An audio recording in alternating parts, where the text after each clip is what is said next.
Can you hear me now? Hopefully that's improved the audio.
Has there been any change? Can you hear me?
Fantastic, cool, brilliant. Um, today we're going to go over um, a poem from the Edexcel anthology. All the different exam boards have anthologies of different lengths with different poems, but they're all from a roughly similar period. So from the Romantic era up to today, and they all cover roughly the same um, themes, so conflict and relationships and time and things like that. And they all ask the very similar questions, which is largely you're given a poem in the exam and you have to compare it to one of the other poems in the anthology, focusing largely on analysis and also a little bit on context as well. So I'm going to look at Christina Rossetti and her poem Cousin Kate from the mid Victorian period, so the 1800s. We've got a poem of six stanzas of eight lines in each stanza. And when we're looking through this poem, the three things we're looking for are ideas, language, and form and structure. So, first of all, can I just ask you to read through the poem from beginning to end, and start to think about things you talk about if this came up in the exam. So remember, we're looking for ideas, themes, and sorry, ideas, language, and form and structure. It may be easier for you to look this poem up for me to scroll down, so you can go at your own pace. It's Cousin Kate by Christina Rossetti. Put the title up here.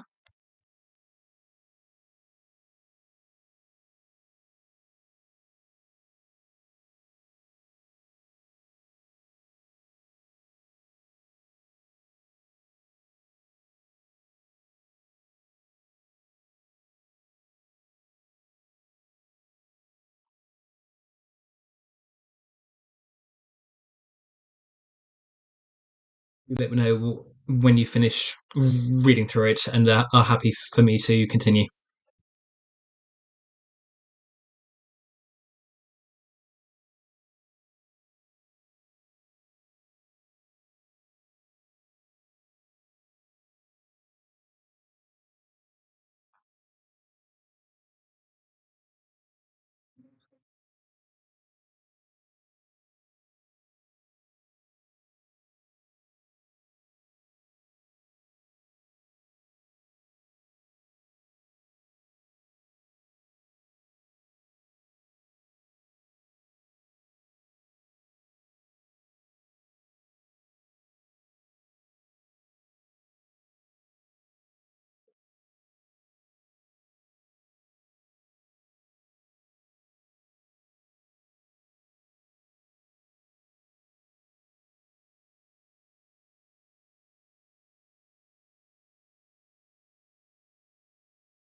Let me know if you can hear me again, or I think there's.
You just put something in the chat if you can hear me at all.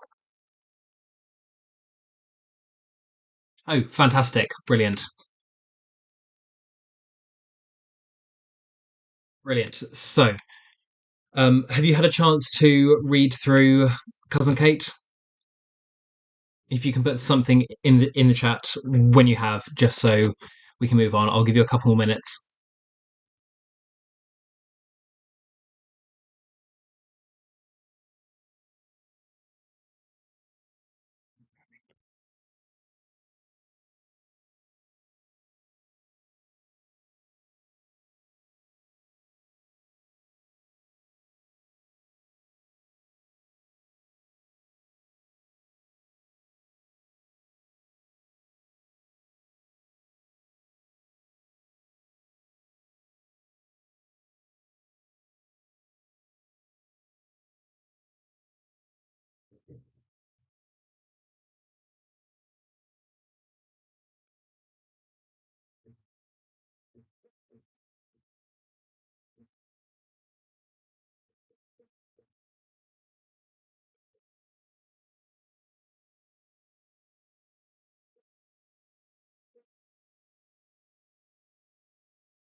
So if you finished reading the poem, we've got several themes here that are really worth picking out. This is in the conflict part of the anthology, which you may be able to see from the um, rubric at the head of the page. So things to do with conflict. So we've got children and the impact of having children out of wedlock. If your exam board covers context as well, which most of them do, then thinking about what a child born out of wedlock, so whose parents weren't married, is really important for this poem. Um, so looking at that, looking at rivalry, so the two ladies in question are cousins, so the family rivalry there and the power of marriage and the power within a male female relationship, like we get first with the Lord and the Speaker, and then later with the Lord and Kate. They're both really important here. And then finally, I think the most important thing is the importance of the child, of the speaker's child, in the last verse. So if we just look at the last verse quickly, because this is a really good example where you can bring in your ideas and also the language and the form and structure in the same thing. So we've got the idea of the fair-haired son and being both my shame, my pride. So having two things that are really close together like this, so that are contrasting but very close together, is called an oxymoron. So my shame, my pride, showing that the speaker's not sure how she feels about this about her child, and that society's telling her she should be shamed by it, but personally she's proud about it, and instructing him to cling closer yet, as in to come closer to her, further away from his father. Your sire would give your sire would give broad lands for one to wear his coronet. Looking at form and structure here, there's an interesting pattern in this last verse. So the the second, fourth, sixth, and eighth lines rhyme in all six stanzas, and in almost all of them, and in the first three of this stanza, they're monosyllables. So you've got get, fret, and yet, which are quite simple words. They're very powerful, but very simple because there's only one syllable, and that's the one that rhymes. You've then got to wear his coronet, which is three syllables, and that's quite powerful in itself because it's um, going to the end and finishing off the poem with this powerful symbol. So a coronet is a symbol of regal power for an earl or a lord or a baron, because that's the crown that they're given when they're made a lord, and so that that symbolizes their power. The implication here is that the fair-haired son of this girl belongs to the lord, or rather, he was the father, but because he's an illegitimate child, because he refused to marry the speaker, he cannot wear his father's coronet, and so he has the and so she has the power, and that's symbolized in this final word, which is the most important one in the rhyme scheme here, which is the coronet.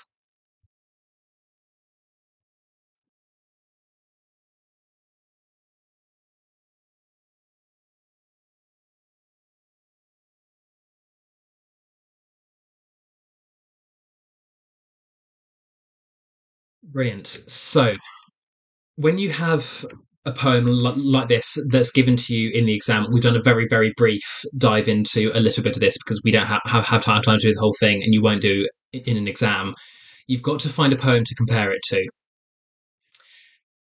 Whereas I think 15 is the typical number, but whereas you have lots and lots of poems that you have to know a bit about in case one of them comes up as the poem you're given, like this one has in this anthology. What you need for to compare it to is something is two or three or four, no more than four other poems that you think will fit to every single poem in the anthology. So with this one, you have Cousin Kate's one of them. You also have sorry, you have 15 modes total, of which that is one. So you've got Cousin Kate, you've also got A Poison Tree, Destruction of Sennacherib, extract from the Prelude, etc. So with whatever anthology you have, you try and work out as quickly as possible which poem links to each poem. So if, for example, No Problem by Benjamin Zephaniah came up, you know straight away without even thinking, you want to link that to Half Caste by John Agard. In this scenario, I'm going to choose A Poison Tree by William Blake as the poem to compare it to. So this is a much shorter poem. If you just read through it very quickly and do the very same thing that you've done with Cousin Kate, so ideas, language, and form and structure. In the exam, it'll be easier to do this because you'll already know all the poems, so you'll know the ideas and the quotes you'll memorize from different poems will be particularly interesting when it comes to language or form and structure, so you can talk about them in the exam. So if I give you just a minute or two to do that.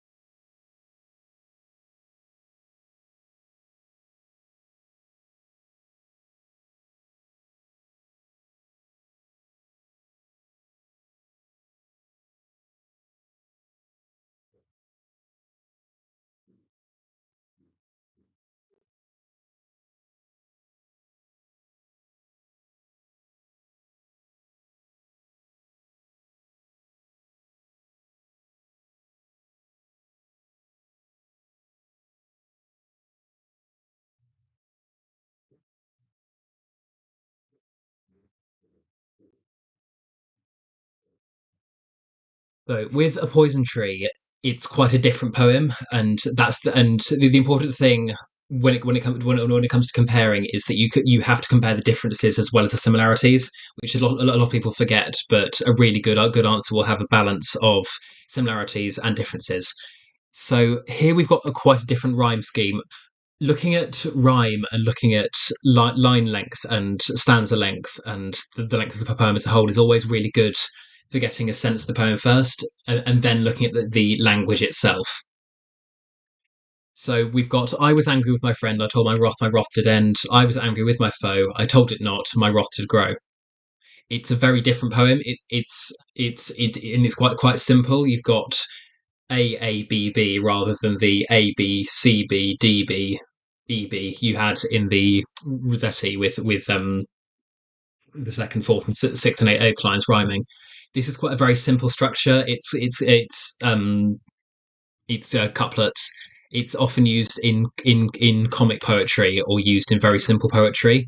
This has quite a feel of a Sunday school rhyme or something that's supposed to be memorized and a mantra rather than something dramatic like Cousin Kate. Blake because bringing context within your analysis is so much better than just doing analysis and context. Blake was quite a radical. He sort of resisted a lot of those very dogmatic and clear instructions about how to live your life, and he was very resistant to the church as it existed at the time. There's another poem called London with a really famous line, which is and how the chimney sweepers cry and every blackening church appalls, and how the hapless soldiers sigh runs in blood down palace walls. So he was very anti the church. So it's a very interesting choice he's made here to use a rhyme scheme that makes it sound like a Sunday school or a church psalm or something similar. So exploring why that is and why it differs from the Rossetti is really interesting. The Rossetti is quite an not an anti and anti moralistic, but it's not intended to be an something you entirely approve of, because in the time Rossetti was writing, having children when you hadn't married the father was considered very wrong, and to have the child of the Lord when he has such a superior status was considered something very shameful. Hence the my shame, my pride, and so that poem sort of sits on quite an interesting moral ground, whereas this poem's a lot more simple in that sense. So you've got, and it grew both day and night till it bore an apple bright, and my foe beheld it shine, and he knew that it was mine. You've got a lot of biblical language bearing bearing the apple, and the idea of my foe and my friend. But then at the end, you've got something that's actually more similar to the Rossetti than anything else that's come before, which is a sort of moral guilt in a sense.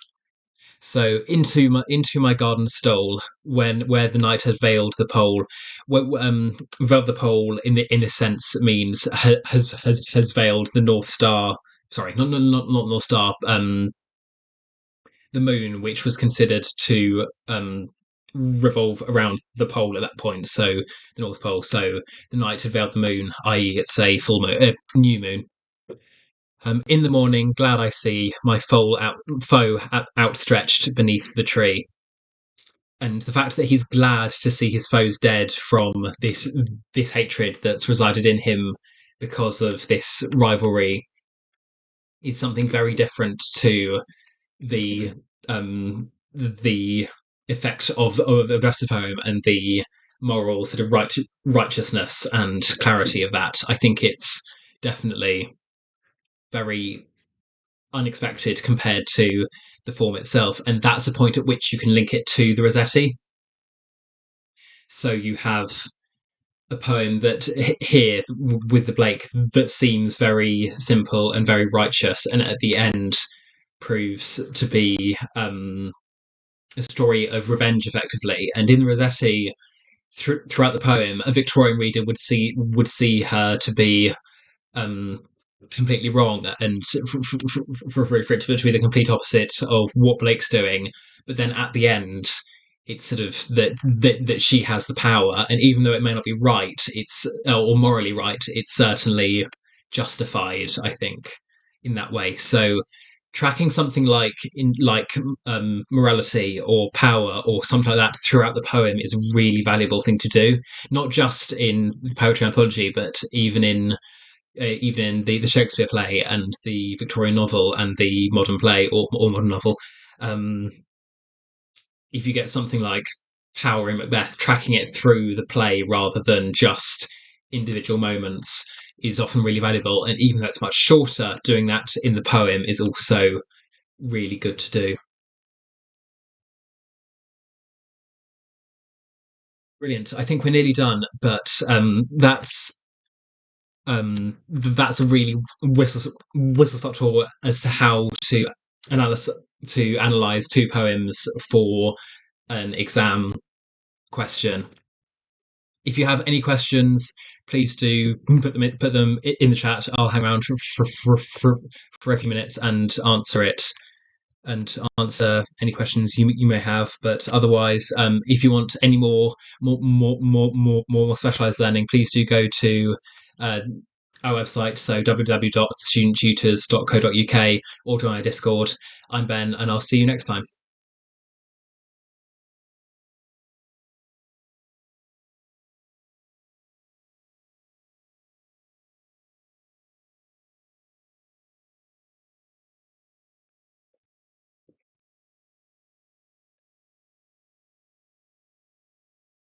If you have any questions, please do put them in the chat.